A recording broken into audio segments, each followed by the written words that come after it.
तो नाज़रीन आपको बता दें बेहद अफसोसनाक खबर, लता मंगेशकर, लता दीदी, हम सब की लता दीदी अब हमारे बीच नहीं रही। मुंबई के ब्रिच कैनेडी अस्पताल में आज सुबह उन्होंने अपनी आखिरी सांस ली। गुज़िश्ता 29 दिनों से उनका वहां पर इलाज चल रहा था। आपको बताएं कि हर जानिब से इस पर बेहद अफसोस का इजहार किया जा रहा है और जिस तरह से वज़ीर-ए-आज़म नरेंद्र मोदी ने भी अपने ट्वीट में लिखा है कि लता दीदी के गानों ने मुख्तलिफ किस्म के जज्बात को सामने लाया, कई दहाइयों तक हिंदुस्तानी फिल्मी दुनिया की तब्दीलियों को करीब से देखा। सबसे अहम बात जो पीएम ने लिखी कि फिल्मों के अलावा लता दीदी हमेशा हिंदुस्तान की तरक्की के बारे में पुरजोश थी। वो एक मजबूत और तरक्की याफ्ता हिंदुस्तान देखना चाहती थी। इसके अलावा आपको बताएं कि नायब सदर जमहूरिया ने भी इस पर बेहद अफसोस का इजहार किया। एम वेंकैया नायडू ने लिखा कि मैं बहुत ही दुखी हूँ, हिंदुस्तानी सिनेमा का चिराग बुझ गया, हिंदुस्तान की आवाज खामोश हो गई। तस्वीरें भी आपको लगातार दिखा रहे हैं। बढ़ती जा रही है, पुलिस को बढ़ता जा रहा है।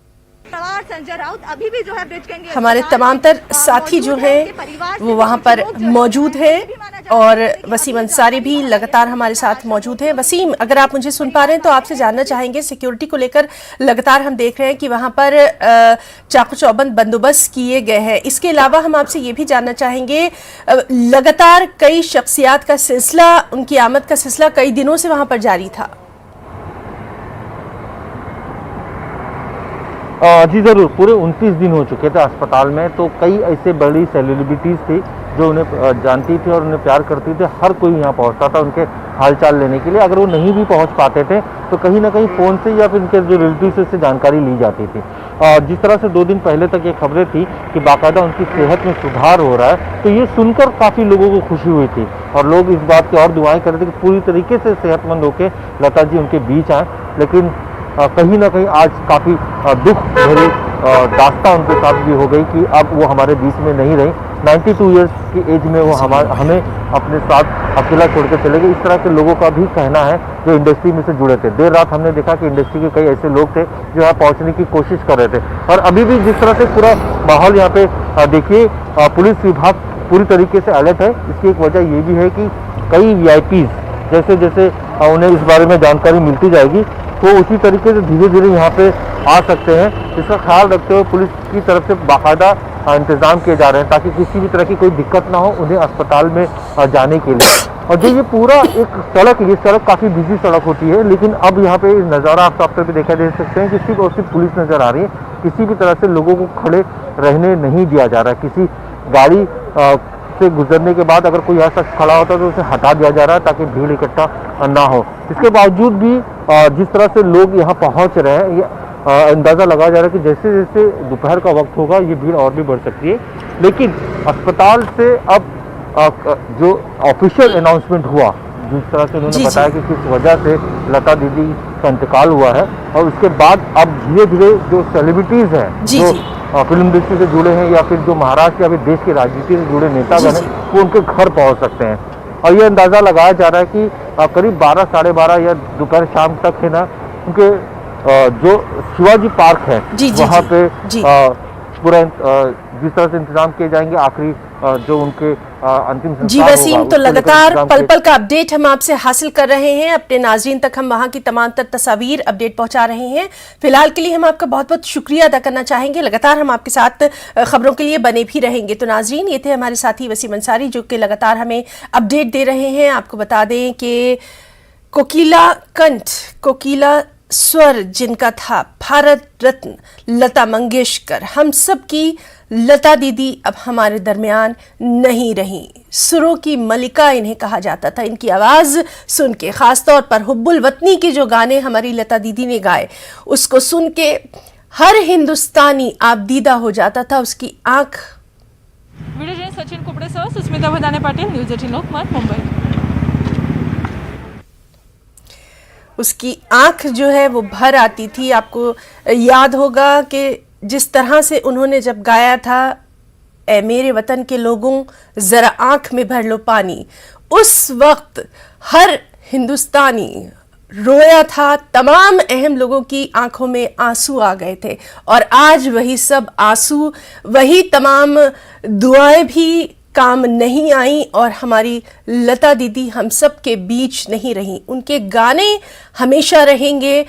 तमाम हमारे नाजरीन जो भी सुन रहे हैं, जिस भी उम्र के वो हैं, वो यकीनन इस बात से मुत्तफिक होंगे कि लता दीदी की आवाज़ ने हर हीरोइन की आवाज़ बनकर वो हमारे दिलों में गूंजती रहेगी। किसी भी हम हीरोइन का नाम ले लें, जब भी लता दीदी की आवाज़ उनकी पर्दा सीमी पर उतरती थी आवाज बनकर, तो लगता था कि ये आवाज इसी खास हीरोइन के लिए बनी है।